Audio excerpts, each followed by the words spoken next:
não é só Joana de Anjos, não é só Dr. Bezerra de Menezes, não são só os espíritos luminares que protegem. Os desviados do caminho sabem ser gratos, sabem amar. Divaldo, querido, não posso ir mais longe.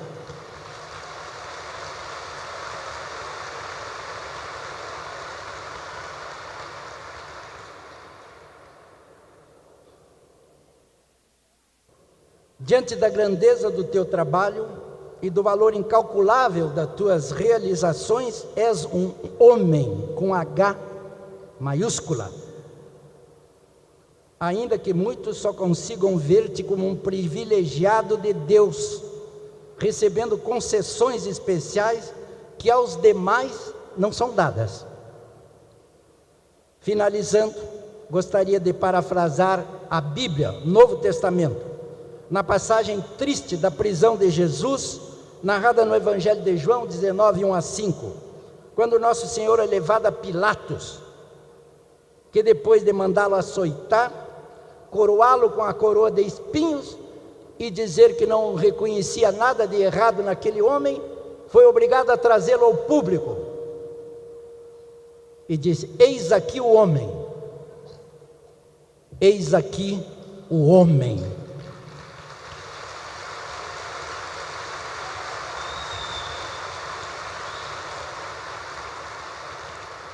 Não o mito, ele tem sentimentos como todos nós.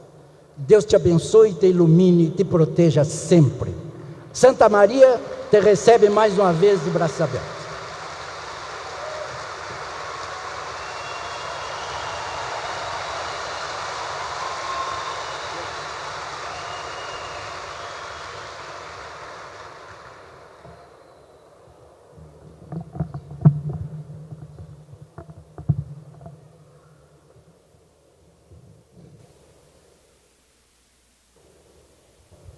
Digníssimas autoridades, presentes ou representadas, senhoras, senhores, queridas irmãs, queridos irmãos espíritas, jovens, nossos votos cordiais de muita paz. Era primavera em Paris, 1793. A Revolução Francesa havia feito inscrever-se nas páginas serenas da justiça os ideais da igualdade, da liberdade, da fraternidade. Um ano antes, pela primeira vez na história da humanidade, falavam-se a respeito dos direitos do cidadão. E logo depois, as primeiras notícias a respeito dos direitos da cidadã. É nesse período em que o mundo se vai renovar com o idealismo revolucionário da França, que em bela manhã de primavera, um jovem médico adentra-se no hospital mais temível da Europa, a Universidade de La Salpêtrière, que fora mandada edificar por Luís XVI. Essa universidade agasalharia na sucessão dos tempos as mais notáveis personalidades da área científica.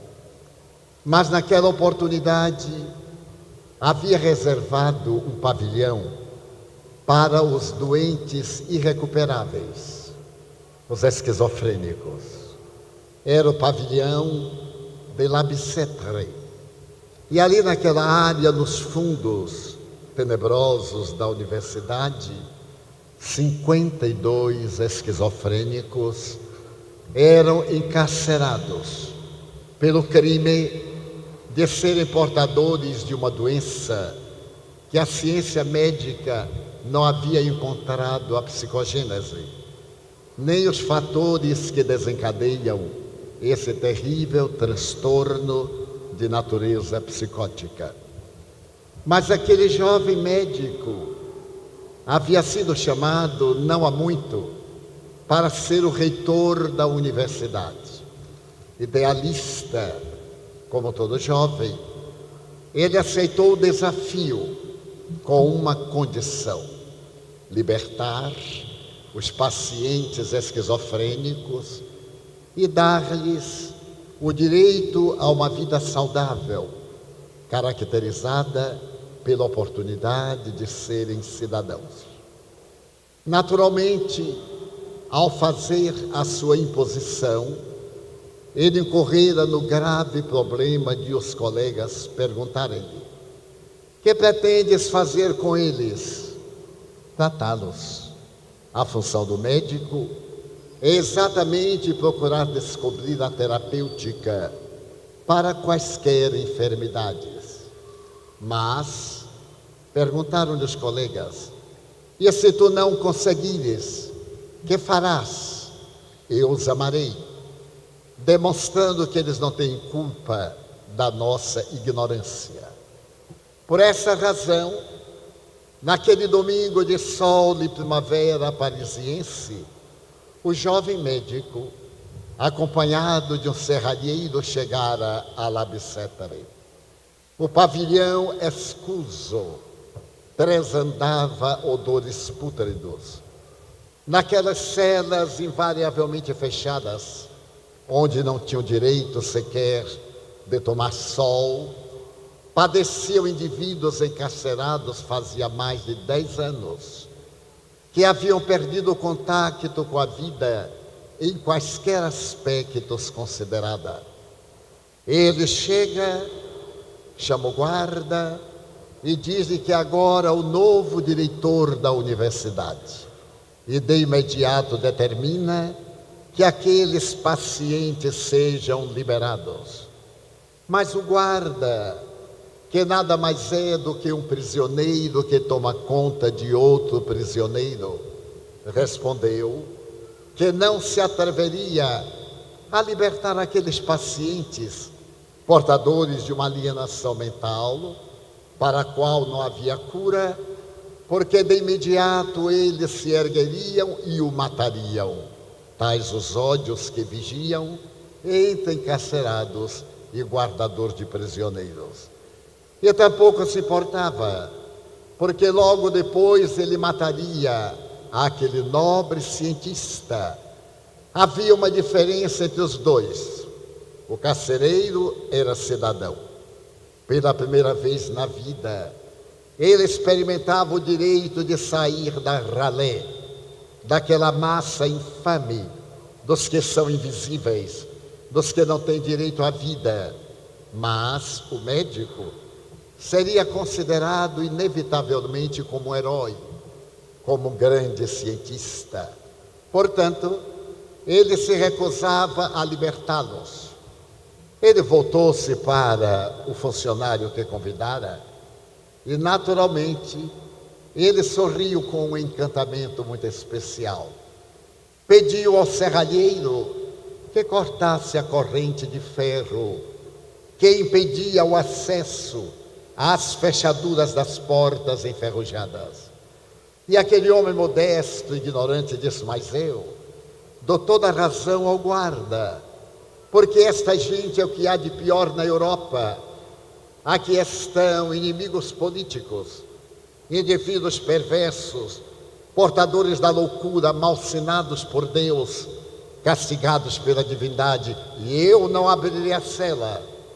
Foi então que aquele jovem médico sonhador acercou-se do guarda, tomou-lhe o molho de chaves, foi até o cadeado central e o abriu. A velha corrente correu através dos anéis enferrujados e ele pessoalmente abriu a primeira porta. Ela rangeu em gonzos enferrujados e ele deparou-se com uma cena pantanosa. Aquela cela, nos últimos anos jamais havia sido aberta. Tratava-se de um lugar imundo, escuso, vulgar, e de uma criatura fantasmagórica que havia perdido o contato com a realidade. O olhar vagava em um céu infinito, sem nenhuma estrutura. E então ele pediu àquele homem imundo, a cabeleira grande, as unhas cravadas nas carnes da mão, para que saísse, e colocou no corredor, um corredor exíguo. Diante do gesto estoico deste homem, o guarda pôs-se também a abrir as celas, e aquele que auxiliava a cerrar aquelas cadeias tenebrosas. E dentro de poucos minutos, o corredor estava repleto com 52 pacientes que ululavam, que urravam, que pediam a misericórdia de Deus, que não sabiam o que fazer. Foi então que algo aconteceu. Um homem de longas barbas saiu rastejando na direção de uma claraboia, um quadrado de vidro resguardado por barrotes de ferro. Abriu braços e pernas, começou a trepar na parede, como se fosse fugir, mas era impossível sair daquele abrigo. Então ele segurou os barrotes de ferro e oscilou no ar. E então deu um grito: "Oh, meu Deus, eu jamais me lembrava da beleza de um raio de sol. Oh, meu Deus!" E soltou-se, caindo de cheio e rastejando-se na direção da pequenina escada de 3 degraus que dava acesso à porta da liberdade. Ali estava o jovem, um canudo de papel pardo amarelado que ele agitava. Era a permissão das autoridades para que abrisse as celas. Então aquele homem envelhecido apertou-lhe as pernas num abraço gentil, e apesar do odor desagradável que exalava, o médico curvou-se, ergueu pelas axilas, deu-lhe um abraço, enquanto o homem dizia em lágrimas: "Muito obrigado, doutor, muito obrigado.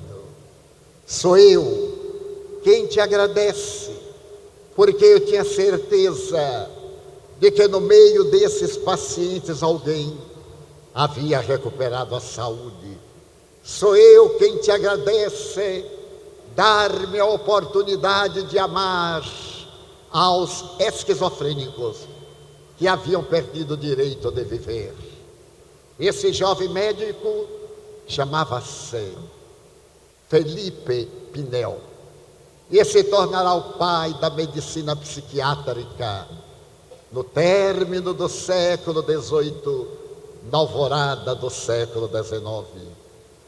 O seu gesto estoico seria acompanhado em Roma pelo doutor Chiarucci, que libertou os esquizofrênicos dos pântanos do castelo de Sant'Angelo, próximo ao Vaticano, e também na Alemanha, na Inglaterra, quando o doutor Tucker arrancou de debaixo das águas do rio Tamisa aqueles miseráveis que estavam condenados à morte.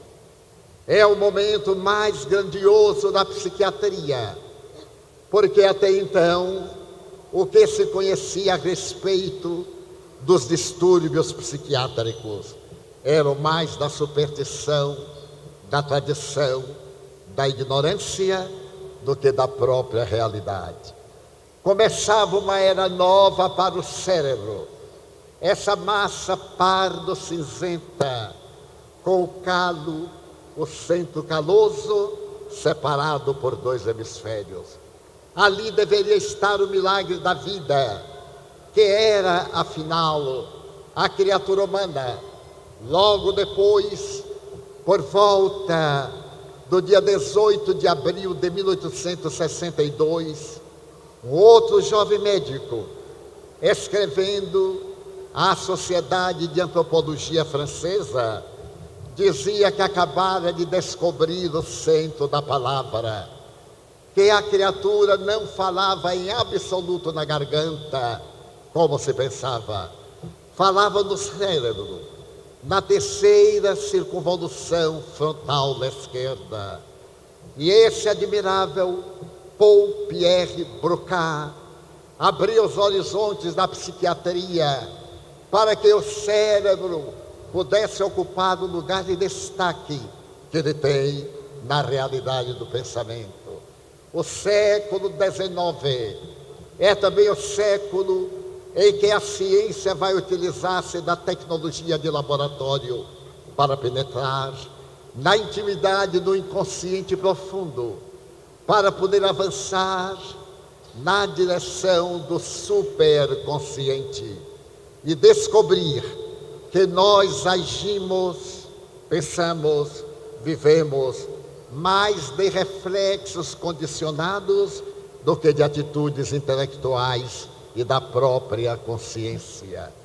É exatamente nesse século que a psiquiatria procura valorizar essa massa encefálica constituída de aproximadamente 100 bilhões de neurônios cerebrais encarregados das neurocomunicações. No entanto, a esquizofrenia continuava como desafio. Acreditava-se que a esquizofrenia era uma punição de Deus àqueles rebeldes que deveriam ser jungidos ao carro das expiações até a morte. Acreditava-se que aqueles portadores da loucura haviam perdido o direito à vida e a única terapêutica capaz de curá-los era o choque. Então a psiquiatria criou o poço das serpentes. Pegar o indivíduo e atirar naquele abismo onde estavam ofídeos venenosos. E o resultado foi espetacular. Porque quem não morria da queda, quem não morria picado pelas serpentes, continuava esquizofrênico. E para diminuir o número de óbitos, alguém teve a ideia genial de colocar água. E aqueles que não morriam da queda, nem afogados, nem picados pelas serpentes, continuava portador da esquizofrenia. Foi então que, a partir do ano de 1911, às vésperas da Primeira Guerra Mundial, em Viena, uma pessoa doente deu uma estranha peculiaridade, que era chamada melancolia, e que a partir do século XIX, um pouco antes, foi cognominada em língua inglesa como depression, nascendo a palavra depressão. Esse indivíduo era portador de uma depressão profunda e certo dia, encarcerado naquilo que era o hospício e não o sanatório, ele rasgou os lençóis, improvisou uma corda e tentou enforcar-se. O guarda que passava casualmente pelo mesmo lugar, vendo estrebuchar-se, correu, sacou de uma faca, cortou a corda e ele caiu e não morreu. Ficou bom da depressão. Então os médicos anotaram: enforcamento, quando não mata, cura a depressão. Mas aconteceu algo muito especial. Em Zurique, na Suíça, uma jovem senhora estava muito doente, era depressiva, e foi levada a tomar banho. É talvez a primeira hippie da história da humanidade. E ao ser forçada a tomar banho, ela entrou em luta com as enfermeiras, bateu a cabeça na borda da banheira e fez uma concussão cerebral. Foi considerada morta. 3 dias depois, no velório, quando iam fechar o caixão, ela abriu os olhos e fez uma pergunta sensata: aonde está o meu marido? Estava curada da depressão. Então os médicos anotaram: processo de concussão cerebral, quando não mata, cura a depressão. Era peculiar, porque mais tarde, um outro paciente que era esquizoide, depressivo, encontrando a janela aberta do hospício, saltou, procurando nada, e caiu sobre fios de alta tensão elétricos que passavam embaixo. Ele recebeu um choque e foi jogado longe. Não morreu, ficou bom da depressão. Então os médicos anotaram a depressão, porque essas 3 características: concussão cerebral, falta de oxigênio no cérebro; enforcamento, falta de oxigênio no cérebro; choque elétrico, falta de oxigenamento ou oxigenação cerebral. Se nós conseguirmos um método terapêutico científico que faça o cérebro ter anóxia, isto é, falta de oxigenação, teremos descoberto a terapêutica para a esquizofrenia e talvez para a depressão. No ano de 1932, em Viena, um jovem médico americano começou a aplicar insulina e metrazol, 2 substâncias que produziam um relax. E esse relaxamento cerebral fazia que por alguns minutos o cérebro ficasse sem receber oxigenação. Então ele começou a fazer experiências e recebeu um dos pacientes mais famosos do século XIX, aquele bailarino extraordinário russo, que era o encanto das multidões, levado pela sua esposa para a terapêutica do choque, de insulina e de metrazol. Ele recuperou a esquizofrenia. Mais tarde ele teve uma recidiva e morreu esquizoide. Mas então estabeleceu-se que era possível curar-se as enfermidades desse jaez através de choques cerebrais. Em 1935, na universidade próxima aos grandes centros de estudos na Hungria, um jovem médico, notem, um jovem médico, teve a ideia de examinar a diferença cerebral de um esquizofrênico e de um epiléptico. Quando morria este ou aquele, ele fazia uma trepanação craniana, retirava o cérebro e começava a estudar os 2 hemisférios separados por aquele corpo caloso. Então olhava de um lado, olhava do outro e percebeu que havia uma diferença muito grande entre os 2 hemisférios que aparentemente são iguais. Então ele percebeu que o epiléptico não se torna esquizofrênico e que o esquizofrênico não se torna epiléptico. Qual a razão? É que a epilepsia, no momento em que provocava a convulsão, o cérebro ficava sem oxigenação. Então o doutor Stanislav começou a estudar e aplicar a terapêutica, que abriu os espaços para o dia 3 de novembro de 1939 em Roma, quando 3 grandes psiquiátricas reuniram-se para estudar a esquizofrenia. Era um congresso internacional de psiquiatria. Então os doutores Scherletti, Bini e Kalinowski estabeleceram que, através de uma pequena máquina elétrica de 110 volts, com 2 específicos condutores, se aplicada no cérebro, aquela energia de 110 volts entre 4 e 16 segundos, o indivíduo teria uma convulsão semelhante ao fenômeno da epilepsia. E aí nasce eletrochoque terapia. Os anos 50 são os anos gloriosos do eletrochoque. Mas em Portugal, por volta de 1940, o doutor Egas Muniz percebe que essa parte do cérebro lesada, esse lobo cerebral, pode ser retirado.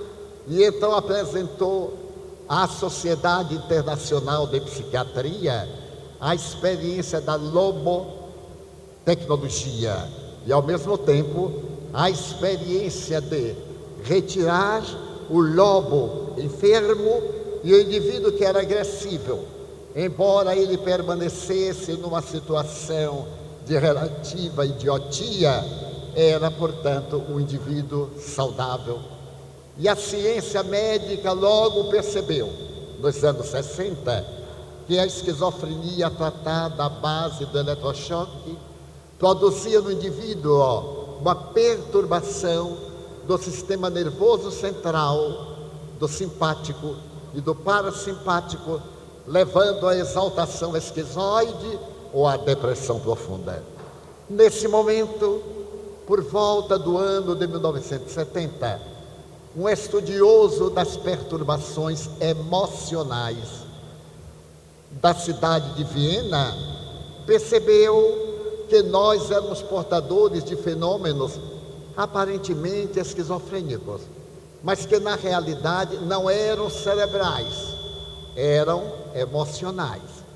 Ele começou a trabalhar nesse estudo profundo da emotividade e percebeu que os nossos conflitos fóbicos, o transtorno fóbico, a agorafobia, este pavor de multidão, ou este pavor de algo que não vai acontecer, a síndrome do pânico, não eram esses fenômenos de natureza depressiva, eram parentes, pertenciam à categoria dos distúrbios de natureza neurótica, mas tinham uma psicogênese especial, porque alguns meses antes, na Alemanha, um notável estudioso do cérebro humano descobriu que essas enfermidades não eram exatamente como se pensava.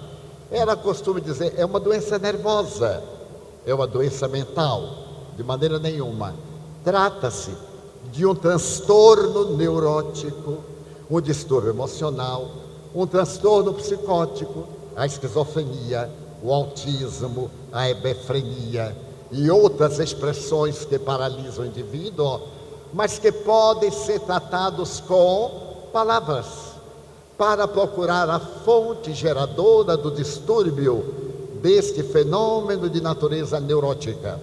E então existem duas causas fundamentais: a causa endógena, interna, hereditariedade, enfermidades infecto-contagiosas, sequelas das enfermidades infecto-contagiosas.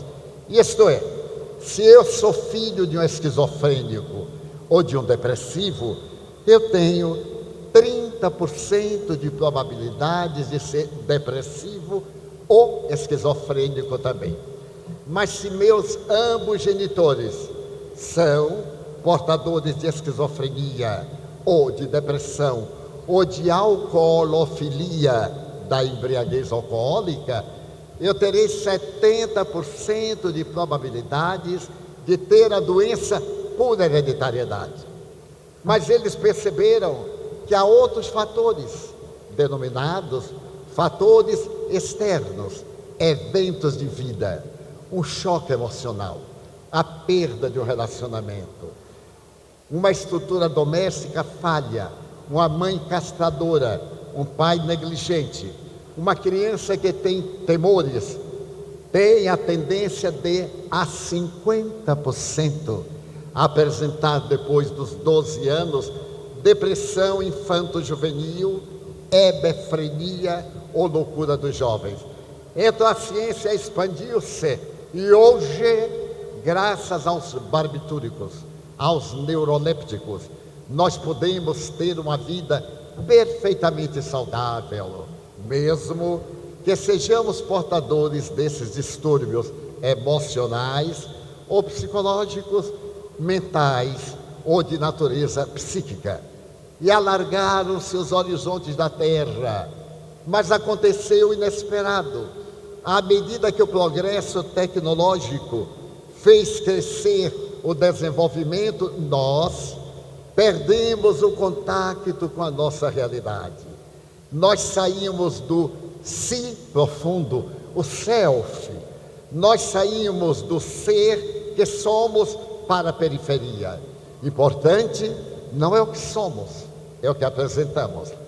Nasceu o individualismo e, como maneira de exibição, nasceu o consumismo. E como necessidade de apresentar as nossas características marcantes no século da decadência moral, o sexismo. São os 3 ismos que atormentam a sociedade contemporânea. E, em consequência, nós temos uma sociedade maquilada, muito bem maquilada de prazer, de beleza, de indumentária de grife, de sorrisos aprendidos no espelho, porém profundamente infeliz. Porque o sucesso nas coisas não fez a pacificação no íntimo do indivíduo. Se a sua meta é um título acadêmico, raramente é pelo ideal, senão pelas conveniências econômicas da profissão mais renosa. Hoje podemos dizer tranquilamente que a maioria dos jovens vai escolher o vestibular, as doutrinas da cibernética ou da comunicação virtual, porque são mais rendosas, e desaparecem os ideais da criatura, o médico de família, o advogado tradicional, o sacerdote que visita o paciente, o engenheiro que pensa naquele que vai morar na casa, transformando no lar, e não no edifício onde ele coloca as suas experiências de estética, de qualidade arquitetônica e de segurança dos cálculos matemáticos da engenharia. Perdemos o contato uns com os outros. Somos pessoas cordiais, simpáticas enquanto convém, mas cada um de nós com uma carga profunda de depressão. A depressão atinge estatísticas chocantes. A Organização Mundial de Saúde estabelece que, a continuarmos assim, individualista, consumista, sexista, no ano 2025, a maior causa mortes não será do câncer, que foi o vitorioso no ano passado, não será das cardiopatias, que está sendo vitoriosa neste ano, será da depressão. Mas como? Pelo suicídio. Suicídio através de armas de fogo. Nos Estados Unidos da América, em cada 2 minutos, alguém tenta o suicídio. Em cada 15 minutos, a pessoa é vitoriosa, mata-se. Em cada 18 minutos, alguém ergue uma arma e coloca abaixo da garganta ou na têmpora e dispara. Que sociedade é esta? Será que a vida pode ser reduzida a uma paixão do ter, do conseguir, do absorver, que tem faltado à nossa cultura, à nossa sociedade? Nós dispomos hoje de equipamentos médicos que podem substituir peças orgânicas com muito mais segurança do que aquelas nossas que necessitam da irrigação sanguínea e de outros fatores biológicos para viver. Poderemos ter a vida prolongada. Eu mesmo sou um exemplo. Já ultrapassei os 88 anos e permaneço lúcido, permaneço com a memória muito boa. Mas quem desejar ver se a sua memória está boa, há um teste muito fácil. O que é que eu conversei com a minha mulher ou com o meu parceiro ontem quando eu acordei? Se lembrar, está muito bem. Mas se disserem eu tenho uma memória ótima, eu me lembro de coisas que aconteceram há 50 anos. Cuidado, Alzheimer, nosso primo, está rodando, esperando a brecha. Então a nossa memória terá que ser atual, não uma memória do passado, que está impressa em um caldo de DNA e ao mesmo tempo este caldo de açúcares em que a nossa memória se firma. É necessário, portanto, nós pararmos para interrogarmos. Eu sou hoje um membro do espetáculo da civilização e da cultura que se preocupa apenas em parecer, ou sou uma pessoa que não parece, mas, no entanto, sou eminentemente feliz? Qual é a meta da vida? O notável psiquiatra austríaco Viktor Frankl estabeleceu que a meta da vida é ter o ideal. Não importa Até ser torcedor do Corinthians é o ideal.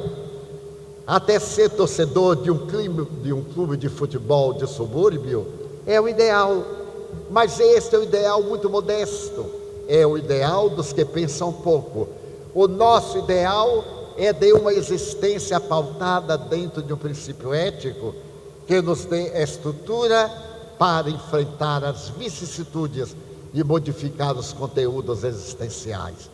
Então é necessário que nós forjemos-nos dentro de uma fornalha e de um fole que nos dê resistência para os enfrentamentos que fazem parte da vida. Uma vida sem enfrentamentos é uma vida morta. Uma vida sem um sentido psicológico é uma carga pesada na economia social da humanidade.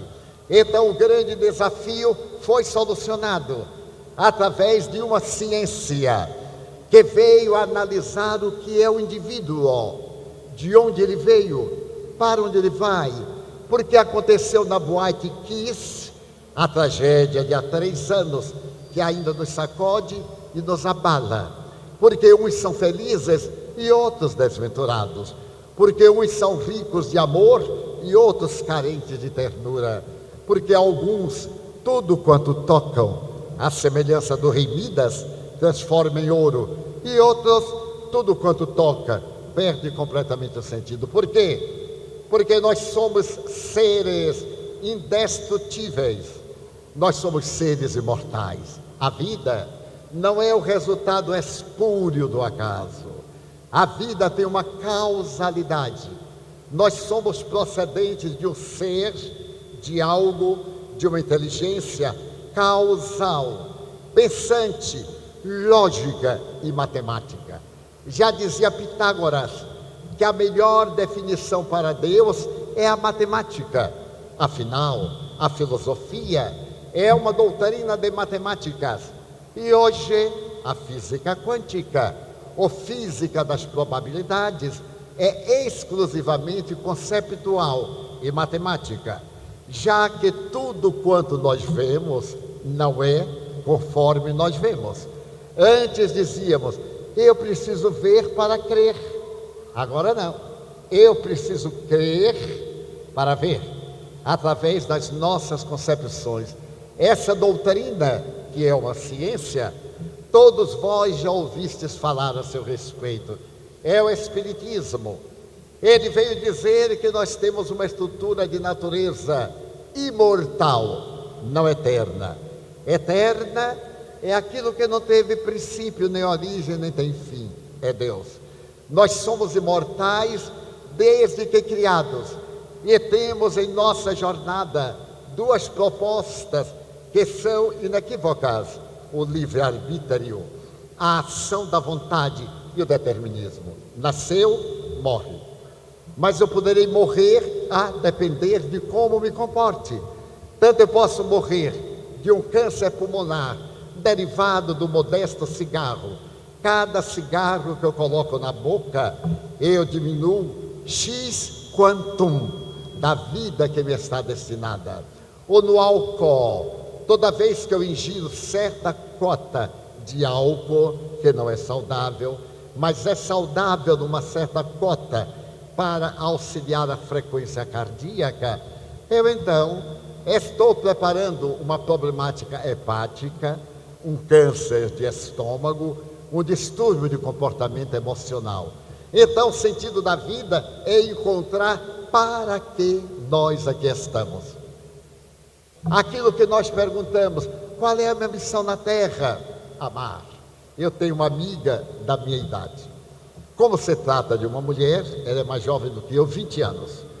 Embora tenhamos nascido no mesmo dia, no mesmo ano, no mesmo mês, na mesma época. Ela é mais jovem do que eu, 20 anos. E nasceu no mesmo dia, curioso, no mesmo ano. Não há muito ela me perguntou, mas Divaldo, você que vive nessas coisas, e eu achei notável nessas coisas. Eu perguntei, quais coisas? Ela disse, nesse negócio. Como eu sou aposentado, não ganho mais outras coisas, nem negócios. Eu perguntei, qual negócio? Ah, esse negócio de espiritismo, não é? Eu digo, não é um negócio, é uma filosofia de vida. Bem, seja lá o que for. Eu queria fazer uma pergunta: qual é a minha missão na Terra?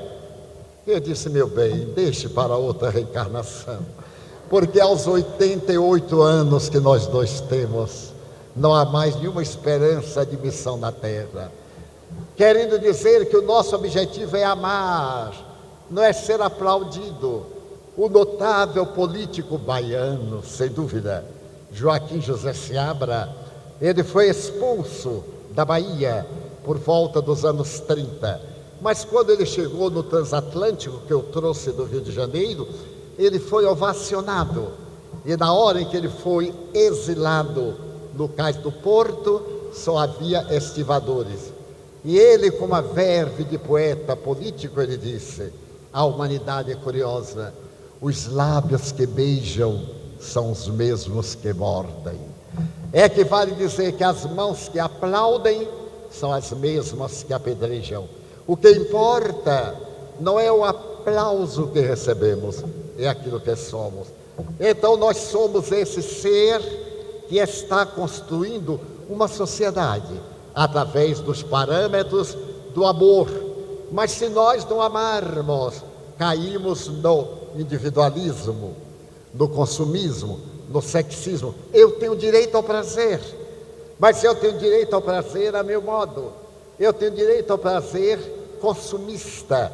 Eu tenho o direito e o dever de atender ao meu ego, os outros para depois. Vem Jesus e diz: se queres ser feliz, ama a teu irmão, ama, no entanto, ao teu inimigo. Porque na terra todos nós temos inimigos, mas isso é secundário. O importante é não ser inimigo de ninguém. Se a pessoa é minha inimiga, problema dela. Mas quando sou eu aquele que se lhe torna inimigo, problema meu. É necessário então que eu viva de tal forma que a minha vida seja encantadora. Ao ser uma vida encantadora, porque eu tenho uma meta pela frente a defender, os neurônios cerebrais produzem neurocomunicações, e então eu sou uma pessoa alegre, generosa, plena. Terei problemas? Evidentemente, porque o problema da criatura é a própria criatura. É a maneira como a criatura resolve o seu problema. É comum nós resolvermos o problema adiando. Não, hoje exatamente não, porém amanhã. E quando chega amanhã, bem, não há nenhuma pressa. Então chega inesperadamente a irmã morte e arrebata o indivíduo. Então ele se apega e quer recomeçar. É tão curioso na história universal. A rainha Elizabeth I, por volta do século XVI, foi a mulher mais poderosa do mundo. O sol nunca se ocultava que não estivesse brilhando sobre o território inglês. E a hora da morte, essa mulher que jurou ser rainha e virgem, naturalmente ela teve muitos amantes, ela gritou para o alto: ó Deus, dá-me 10 minutos a mais, e eu te darei metade do meu reino. Como era egoísta. Deus não lhe deu nenhuma importância, tomou-a e ficou com o reino inteiro, que passou para os seus descendentes. Então nós necessitamos de encontrar o reino de Deus dentro de nós, a paz, não ter adversário, não nos deixarmos consumir, postergando o enfrentamento da nossa realidade. Eu estou assim, mas eu não sou assim. Eu sou um espírito imortal. Estou vivendo uma experiência que deverei enfrentar, alargando os horizontes para que, por fim, eu me sinta pleno, apesar dos limites que a vida me impõe. O Espiritismo, então, explicou que nós temos relacionamentos bons e maus. Os relacionamentos bons ajudam-nos, os relacionamentos maus perturbam-nos. Então, nas psicopatologias da esquizofrenia, da depressão, do autismo, seres espirituais interferem, gerando em nós transtornos de natureza obsessiva. porque nunca estamos a sós.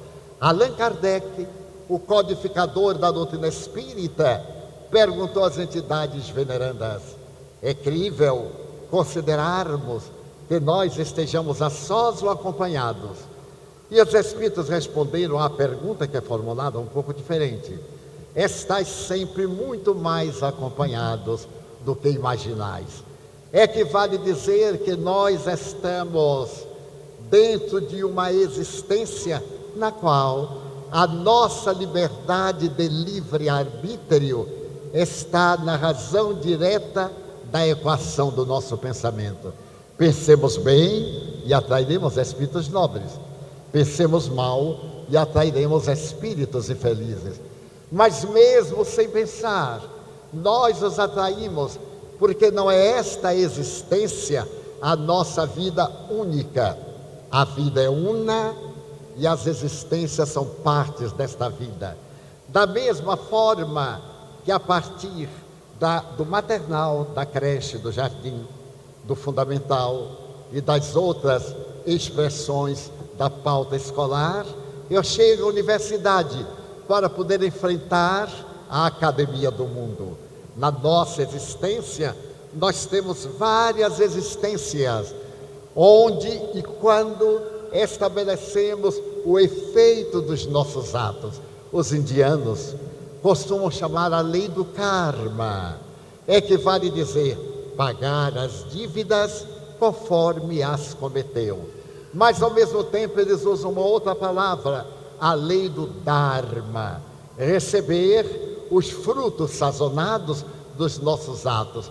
O Espiritismo sintetizou as duas palavras numa lei da física, porque a lei de filosofia é uma ciência, lei de causa e efeito. Todo efeito provém de uma causa, logo, todo efeito inteligente provém de uma causa inteligente. Se eu semeio a couve, eu não colherei senão a couve.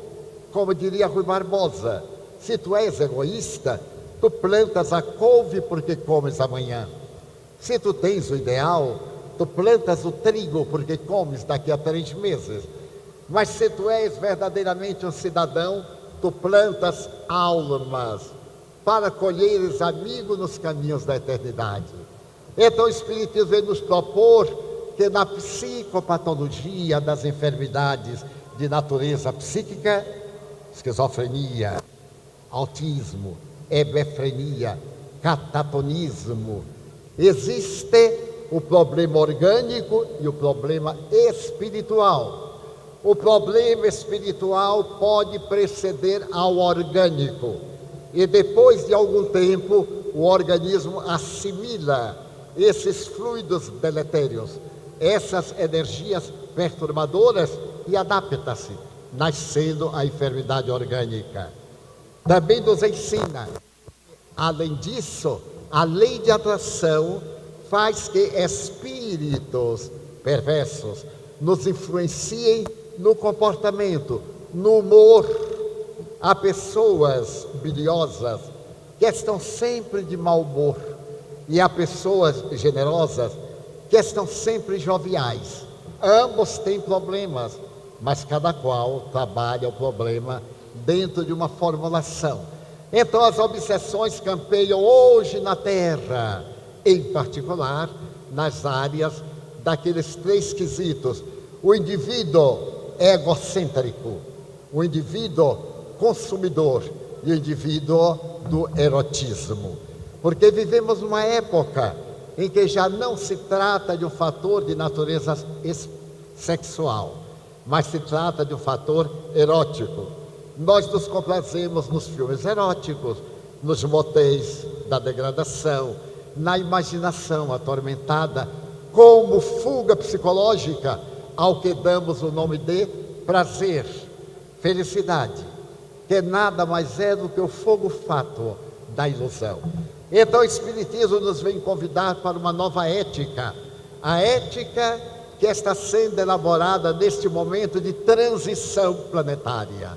Aí estamos numa crise de alto porte de natureza econômica, social, moral, internacional, e estamos nós nesse bárataro, jogados de um para o outro lado, sem saber o rumo a tomar. Qual seria a postura ideal? Primeiro, a viagem para dentro. E a pergunta sem retoques: o que é que eu quero da vida? 98% vai dizer dinheiro. Muito bem. Para quê? Para gozar. E depois, para arranjar um médico para tratar da saúde abalada. Porque depois de gozar, nós não temos o que fazer e vamos desequilibrando. Mas a tese não é minha, a tese é do Dalai Lama. Alguém perguntou: como é que o senhor vê a civilização do Ocidente? E ele disse: paradoxal. A pessoa trabalha, arranja dinheiro, arranja prazer, atinge a plenitude e começa a gastar tudo que juntou para recuperar a saúde que perdeu enquanto estava gozando. Então a nossa luta é essa luta do não sei o que fazer da minha própria existência. Os grandes psicólogos, psiquiatras, sociólogos, ético-morais propõem: ame, abra o seu coração a alguém, seja você aquele que disputa a honra de servir. Eu vou dizer isso em umas outras palavras. Certa feita, um repórter do The New York Times estava em Times Square, a sala, ou melhor, a praça mais iluminada do mundo. Quando eu era jovem, eu estive em Times Square pela primeira vez no ano de 1969. E a Times Square, da minha imaginação, deveria ser algo extraordinariamente grande e voluptuoso. E quando eu me vi em Times Square, naquele momento das 18 horas, em que acendiam as lâmpadas e ficava a claridade do dia, eu olhei com esse despeito de terceiro-mundista, porque o Brasil era terceiro mundo, agora ele está baqueado de mundo em desenvolvimento. É sempre a hipocrisia que prevalece. É de desenvolvimento para os poderosos, porque continua miserável para os miseráveis. Eu então olhei para Times Square e disse: qual é a vantagem de Times Square? É uma praça um pouco maior do que isso aqui. Na minha terra natal nós temos praças muito maiores, porém pessimamente iluminadas. E ali estava em Times Square um homem coberto por um papelão. E então ele tinha um letreiro que dizia: ajude-me a manter-me no lugar mais caro de Nova York. Era um indivíduo que morava ali. Ele morava ali por prazer. Enquanto se pagava até $1 milhão por mês para se poder adquirir um pequeno apartamento, quarto e sala, ele estava no lugar mais caro de Nova York, sem pagar nada. E ficava sorrindo. Todo mundo que passava lia aquela inscrição: ajude-me a continuar morando no lugar mais caro. Ele atirava moedas e ele naturalmente sobrevivia. Certo dia, alguém ficou olhando o dia inteiro e não lhe deu nenhuma moeda.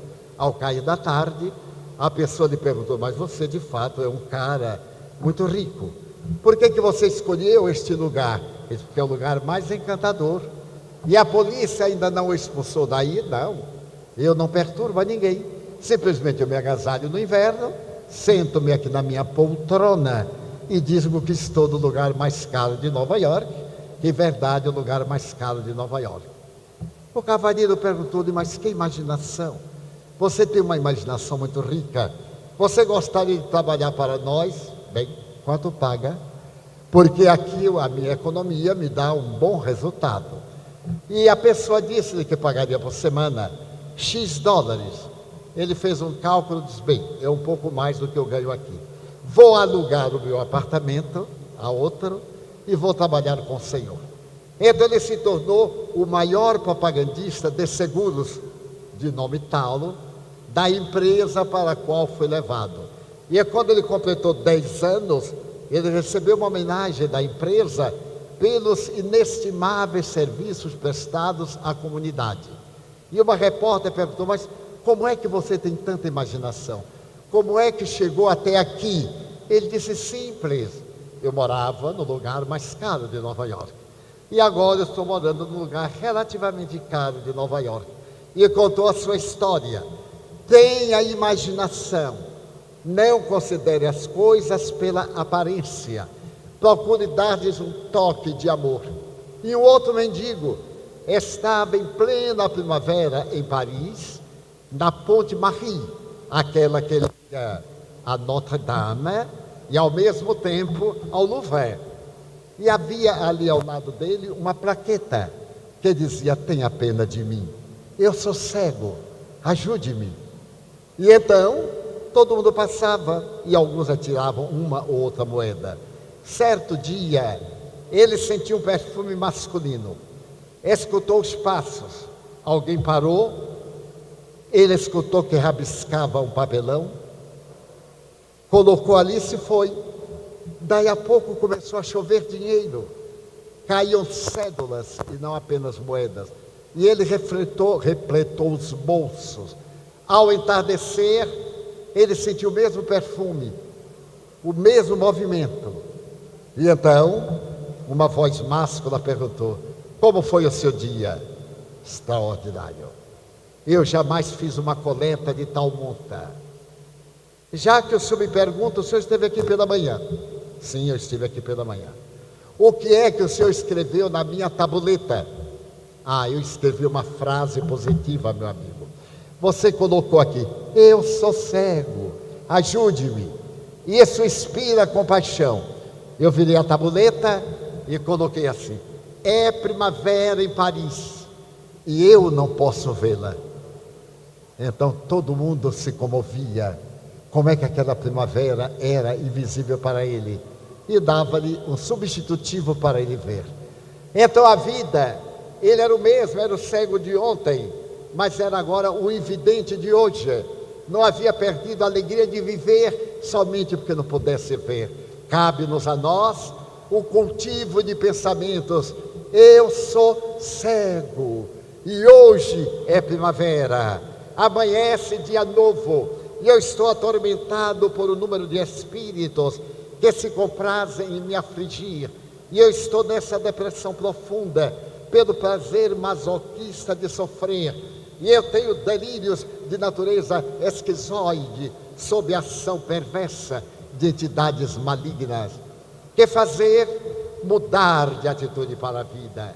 Eu venho trazer-vos uma mensagem de alegria. Vale a pena viver, mesmo que com as saudades daqueles seres queridos que viajaram no malfadado incêndio de há 3 anos. As recordações daquela tarde, noite, madrugada, semanas e anos que se passaram, devem converter-se agora na alegria do futuro encontro. Aqueles seres queridos não morreram, não se decompuseram, transferiram-se, esperam por nós, amam-nos e estão conosco na expectativa de um doce e terno abraço para a nossa plenitude. Allan Kardec foi o verdadeiro Felipe Pinello, que nos está arrancando das garras da obsessão, daquele pavilhão de la Bicêtre, para que possamos ser curados em nossas dores, sermos tratados em nossas chagas. Este é o momento de sermos felizes, com um pequeno investimento: alto amor, dar-se o direito de ser feliz. Mas eu tenho desafios. Somente crescemos quando temos desafios. Olhemos a noite tempestuosa, ela arrebenta a natureza, ela vergasta, mas no dia seguinte a natureza se recompõe, as árvores despedaçadas reverdecem e a vida é tua. Nós hoje dispomos de um mecanismo científico, filosófico, ético, moral, que nos traz a figura incomparável de Jesus, para poder enxugar-nos o suor, para diminuir-nos o pranto e para dizer-nos: vinde a mim, vós que chorais e que sofreis, tomai sobre vós o meu fardo, recebei de mim o meu jugo, suave é meu fardo, leve é meu jugo, vinde a mim, eu vos aliviarei. Todos nós temos um fardo pesado, que gostaríamos de repartir com alguém, de compartilhar com um ser amado. Todos nós carregamos uma cruz invisível, que nos vai triturando o coração, mas Jesus é o grande parceiro que toma da nossa cruz sobre os seus ombros e diz suavemente: eu te amarei até a consumação dos séculos. Se vós outro não credes na imortalidade da alma, crede nesse homem histórico, nesse homem antropológico, nesse homem real, que não é uma ficção, que é o exemplo do amor na sua expressão mais elevada. E na medida do possível, sede vós aquele que desfruta da honra de amar. Bem-aventurado é quem ama, quem pode estender os braços e afagar a humanidade dizendo: meu Deus, eu gostaria de dizer-te que eu amo a vida, que para mim é bela e é consentida. Muito obrigado, Senhor, por tudo que me deste, por tudo que me dás. Obrigado pelo ar, pelo pão, pela paz. Obrigado pela beleza que os meus olhos veem no altar da natureza. Olhos que fitam o céu, a terra e o mar, que acompanham a ave ligeira, que voa fagueira pelo céu de anil e se detém na terra verde, salpicada de flores em tonalidades mil. Muito obrigado, Senhor, porque eu posso ver meu amor, mas dentro da minha emoção eu detecto aqueles que choram, que sofrem, que se debatem na escuridão, que andam na solidão, que sofrem na multidão. Por eles eu oro e a Ti eu imploro comiseração, porque eu sei que depois desta vida, na outra lida, eles também enxergarão. Muito obrigado pelos ouvidos meus, que me foram dados por Deus, ouvidos que ouvem o tamborilar da chuva no telheiro, a melodia do vento nos ramos do olmeiro, as lágrimas que choram os olhos do mundo inteiro, ouvidos que ouvem a música do povo que desce do morro na praça a cantar, a melodia dos imortais que se ouve uma vez e não se esquece nunca mais, a voz melodiosa, canora, melancólica do boiadeiro e a doce luz que verte dos olhos do mundo inteiro. Diante da minha audição, eu constato os que são surdos e não têm percepção. Eu oro por eles, porque eu sei que depois desta dor do Teu reino de amor, eles também escutarão. Obrigado pela minha voz, pela sua voz, pela voz que ama, pela voz que declama, pela voz que ensina, que alfabetiza, que legisla, que trauteia uma canção e Teu nome profere com dulce emoção. Diante da minha melodia, eu quero orar por aqueles que sofrem de afasia, que não cantam de noite, que não falam de dia. Oro por eles, porque eu sei que depois desta prova, na vida nova eles cantarão. Obrigado, Senhor, pelas minhas mãos, mas também pelas mãos que aram, pelas mãos que semeiam, mãos que agasalham, mãos de ternura, que libertam da amargura, mãos que apertam mãos, mãos de psicografias, mãos de poesias, mãos de sinfonias, mãos que atendem a dor e a transformam em alegria. Pela minha faculdade de amar, do suor e das lágrimas do idoso enxugar, eu quero dizer-te da alegria imensa de ter no seio o corpo de um filho alheio. E agradeço os pés que me levam a andar sem reclamar. Muito obrigado, Senhor.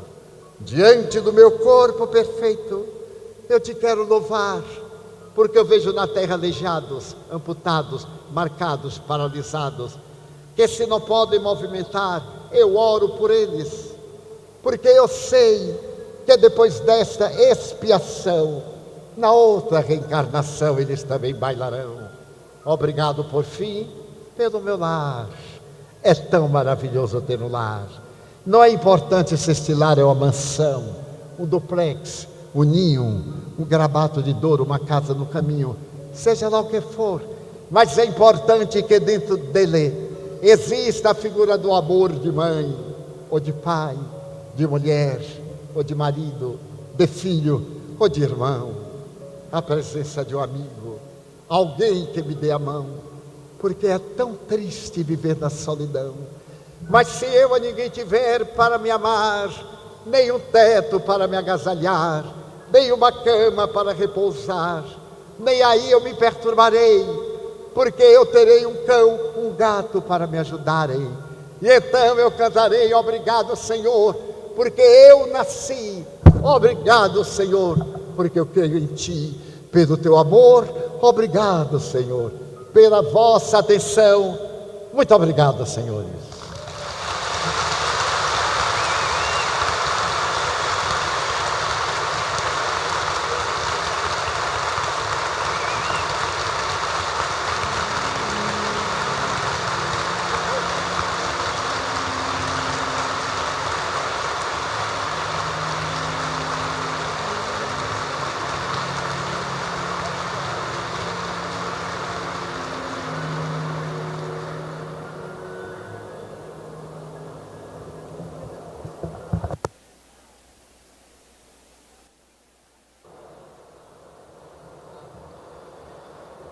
Meus amigos, agradecemos mais uma vez, principalmente ao incansável Divaldo Franco, que com certeza iluminou a noite de todos nós, assim como fez ontem em Santa Cruz do Sul e assim como vai fazer amanhã em Pelotas, no sul do estado.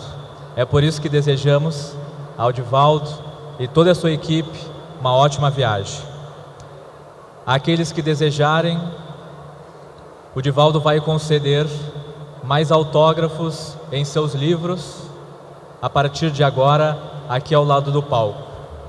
A vocês que permaneceram, pelo carinho imenso depositado no amigo Divaldo, o nosso muito obrigado. Gostaríamos de desejar uma ótima noite a todos, em nome da União Municipal Espírita, que todos tenham uma ótima noite.